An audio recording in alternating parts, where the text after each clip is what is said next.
নমস্কার। আজকের এই ব্লগে সবাইকে স্বাগতম। আমরা যাচ্ছি নর্থ সিকিম, আর এনজিপি থেকে আমাদের গাড়ি ছেড়েছিল ওই সকাল 10টা নাগাদ। আর রাস্তায় যেতে যেতে আমাদের মনে হলো যে একটুখানি খাওয়া দাওয়া করে নেওয়া উচিত। তো আমরা রাস্তার পাশেই একটা রেস্টুরেন্টে খাওয়া দাওয়া করতে ঢুকেছিলাম। আর এই যে আমরা রেস্টুরেন্টে চলে এসেছি, এখন সবাই ওয়েট করছি একসাথে ঢুকবো বলে। আর ঢোকার পর দেখলাম যে অ্যাম্বিয়েন্স যথেষ্টই ভালো। ফার্স্টে মনে হয়েছিল সব কিছু ভালোই হবে, তারপরে দেখলাম যে না, সার্ভিস যথেষ্টই খারাপ। আর শুধু অ্যাম্বিয়েন্সের জন্য তো কেউ রেস্টুরেন্টে যায় না, তাই না? তারপরে আমরা এখানে একটু মেনু ডিসাইড করে নিচ্ছিলাম। খাবার দাবারের কোয়ালিটিও খুবই খারাপ ছিল, আর পেয়ে গিয়েছিল প্রচণ্ড খিদে। তো আমরা এখানে খাবার দাবার নিয়ে নিয়েছি। আমি নিয়েছিলাম মিক্সড নুডলস, আর বাকিরা খেয়েছে পুরি সবজি। খাওয়া দাওয়া কমপ্লিট করে আমরা আবার বেরিয়ে পড়েছি। আর রাস্তার এই ভিউগুলো তো ক্যাপচার না করলেই নয়। এখানে আমরা দাঁড়িয়ে পড়েছিলাম একটুখানি ফটো ভিডিও তুলব বলে। এখানে বাঁদরের যথেষ্ট উৎপাত। আরে এটা বাঁদর না, বাঁদর আমরা ক্যাপচার করিনি ভিডিওতে। তো একটুখানি ভিউ দেখে নেওয়া যাক। ভিউটা ভীষণই সুন্দর ছিল। আর এখানে কিন্তু রিভার রাফটিংও হয়, ঠিক আছে? কেউ চাইলে এখানে দাঁড়িয়ে রিভার রাফটিং করতেই পারে। আর এখানে আমি আর আমার বর একটু ঢং সং করে নিলাম। তারপর গাড়ি ছেড়ে দিল। আর এই যে সিকিম লেখা। আর এখানে আমার ভাই পড়াশোনা করে মণিপালে। তো ব্রাউন টি শার্টটা আমার ভাই। আমি বরকেও ডাকলাম একটুখানি ভিডিওতে আসার জন্য। আর তারপরে আর কোথাও দাঁড়াইনি, ডাইরেক্ট চলে এসেছিলাম গ্যাংটক হোটেলে। আর এই হচ্ছে আমাদের গ্যাংটক হোটেলের রুম, যেটা সুন্দর ছিল। আর এখান থেকে ভিউ যেটা পাওয়া যাচ্ছিলো যথেষ্ট ভালো। আমাদের হোটেলটা ছিল হচ্ছে হেলিপ্যাড রোডে, ওকে? আর ওখানে যাওয়ার পর আমার শরীরটা একটু টায়ার্ড হয়ে গেছিলো, তাই জন্য আমি আর নিচে খেতে যেতে পারিনি। আমার বরকে বলেছিলাম ভিডিও করে আনতে। আর ভিডিওতে যাকে দেখা যাচ্ছে ইনি হচ্ছে বিধানদা। তো ওরা যা খাওয়া দাওয়া করেছে, আমার খাবারটা পরে প্যাক করে আনা হয়েছিল, কিন্তু আমি আর যাইনি। মেনুতে ছিল ডাল, ভাত, স্যালাড, একটা মিক্সড ভেজ সবজি, আর ডিমের তরকারি, আর চাটনি পাঁপড়। এই সব খাওয়া দাওয়া করে ফ্রেশ হয়ে আমরা সন্ধেবেলার দিকে গিয়েছিলাম একটু এমজি মার্গে। আর এইখানে গেলে তো ফটো আর ভিডিও করা ম্যান্ডেটারি, কারণ এখানকার যে মল রোডটা ভীষণই সুন্দর। আর সত্যি কথা বলতে আমরা এখানে খুব একটা সময় কাটাতে পারিনি, কারণ আমরা যাওয়ার পরেই না বৃষ্টি নেমে গেছিলো। তাই যতক্ষণে আমরা মার্কেট এক্সপ্লোর করব তার আগেই বৃষ্টিতে ভিজে একাকার। আর আমরা কেউ ছাতা নিয়ে যাইনি। তো অগত্যা আমরা ওখানে বেশিক্ষণ দাঁড়াতে পারিনি বা ফটো ভিডিও করতে পারিনি। এই যে ডগেসদা, যে আমার ভাষাই বুঝছিল না। আর তারপরে আমরা গিয়েছিলাম একটুখানি মোমো খাবো বলে। আর এই রেস্টুরেন্টটার মোমো শুনেছি খুবই ভালো, তো তাই জন্যই আমরা গিয়েছিলাম। অ্যাম্বিয়েন্সটাও ছিল সুন্দর। আর আমরা এই যে একটা সিট নিয়ে বসে পড়েছি। আর সবাই এখানে জানি না কেন মেনু ডিসাইড করছে, আমরা আগে থেকেই ডিসাইড করে গিয়েছিলাম মোমো খাবো। আর এখানে বরকে নিয়ে বললাম একটু ভিডিওতে আসার জন্য। কি বলছে আমার মনে নেই। এই যে একে হয় না, আবার বন্ধুকেও নিয়ে এসছে। হ্যালো। এরা প্রচণ্ড ক্যামেরা শাই। এই যে প্রথমে কালোটা হচ্ছে কালো জ্যাকেট পরাটা প্রতুলদা, তার পাশের জন্য হচ্ছে অভিকদা, আর ওই কোনারটা হচ্ছে সুমনদা। এরা ক্যামেরা দেখলেই কেমন যেন লুকালুকি করে, যে হাসছে ভিডিওতে আসবে না বলে। ওটা বিধানদা আর এটা তোমার বর সামনেরটা।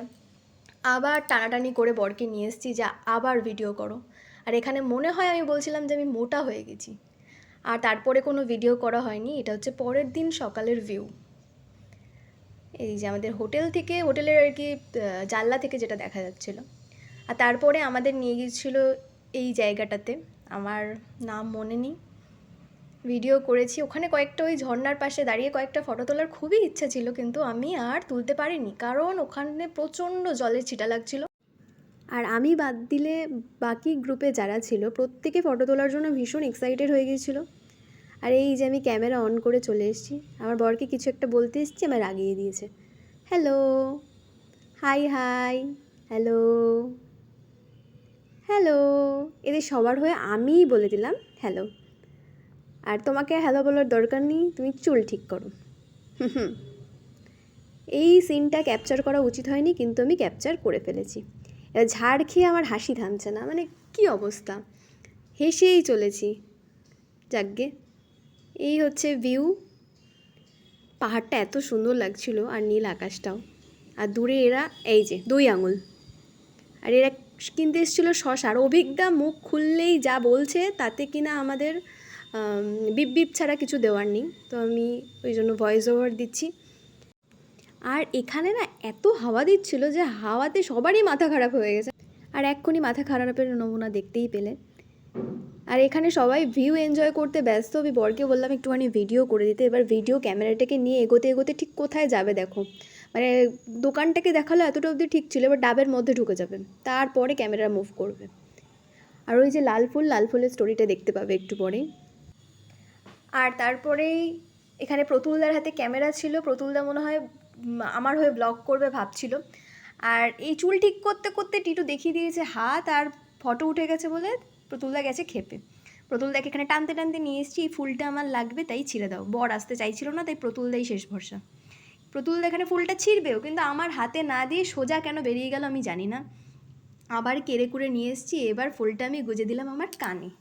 হ্যাঁ, এই তো অ্যাকশন মুভির মতন গাড়ি চলে যাচ্ছে হুশ করে, ভিউ ভিউ ভিউ, ওয়াও।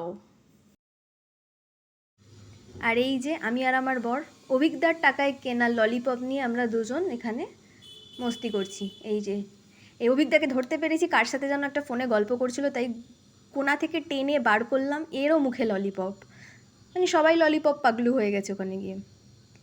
এইবার আমি নিজেকে দেখাচ্ছি, এই না না, সুমনদা পিছনে ঘুমোচ্ছে, কেমন ঘুমোচ্ছে সেটাই ক্যাপচার করেছি। এই অভিজ্ঞতা কী করছো? এই ঠিক আছে ঠিক আছে, বানতা হ্যাঁ। আর এইটা হচ্ছে অটল বিহারী টানেল, যেটা বেশ ভালো লেগেছে আমার।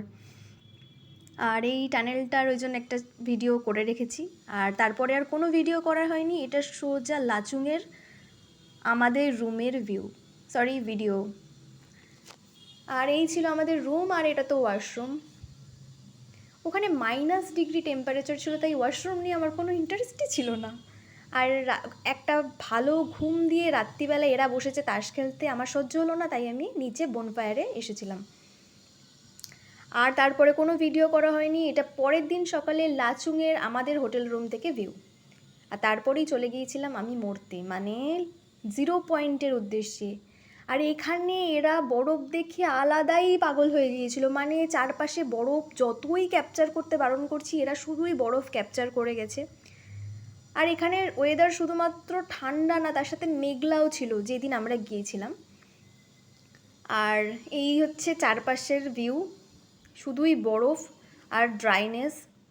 এরা পাগল হয়ে গেছে, এরা ব্লগ বানাবে বলে একটা জায়গায় গাড়ি দাঁড় করিয়ে এই চেঁচামেচি করছে, আবার উল্টো ক্যামেরায় আবার বরফ দেখাচ্ছে, মানে আলাদাই শান্তি এদের। এখানে আমাকে কোথাও দেখতে পাবে না। আমার শেষ দর্শন আর একটু পরে একবারই হবে, এরপর থেকে আমাকে আর দেখা যাবে না, কারণ আমি ওখানে গিয়ে অজ্ঞান হয়ে গিয়েছিলাম। আর এদের মজাটা দেখো খালি, এরা কি আলাদাই পাগল হয়ে গেছে। আর এই যে আমার শেষ দর্শন হয়ে গেল, এরপরে আমাকে আর কোথাও দেখা যাবে না। আমরা যেদিন গিয়েছিলাম সেদিন টেম্পারেচার ছিল প্রায় -12-13 ডিগ্রি, আর এরা হচ্ছে বানাচ্ছিল স্নোম্যান। এটা নাকি স্নোম্যান, ঠাকুর, এরা স্নোম্যান নিজেকে দেখলে নিজে পাগল হয়ে যাবে যে এটা স্নোম্যান। আরে আরে আরে, এখানে আমার কোনো ভিডিও নেই তাই আমি ফটো ক্লিপ অ্যাড করে দিলাম।